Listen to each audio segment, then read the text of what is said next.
There's an issue that would seem to prove that the Book of Mormon was not actually an ancient record, like Joseph Smith claimed. This is the presence of anachronisms, things which could not have possibly been written about in that time or place.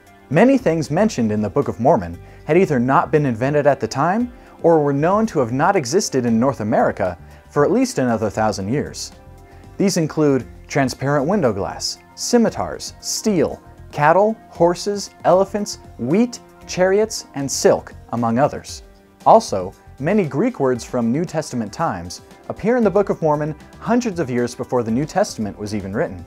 These include Christ, Christian, Bible, synagogue, Alpha and Omega, and several Greek personal names. Furthermore, the way in which the Book of Mormon talks about concepts like the Church, baptism, the Messiah, and the Holy Spirit all exhibit New Testament ways of understanding them.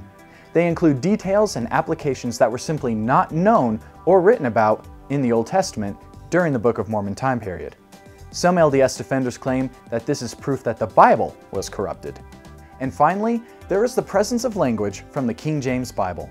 The Book of Mormon contains sizable amounts of quotes from the King James Version from both Testaments. And this is odd because that is a stylized form of English from the 17th century, which neither Hebrews, Nephites, nor Joseph Smith spoke. Even places where the King James Version mistranslated from the ancient manuscripts were included in the Book of Mormon without being corrected. Some LDS defenders claim that all these problems can be explained away by saying that Smith was just translating in a way that would make it easier for modern audiences to understand. For instance, the Book of Mormon uses the French word adieu.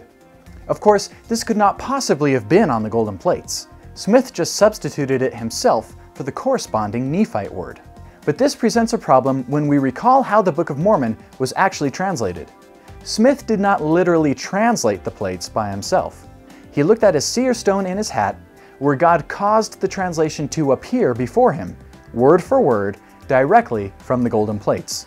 The scribe would then write it down, repeat it back to Joseph, and when it was correct, the next translation would appear. Therefore, the only possibility that might maintain any integrity for the Book of Mormon would be if Joseph Smith went back and edited the original manuscript after it had been completed. But Joseph Smith never said he did, and there's no evidence for it.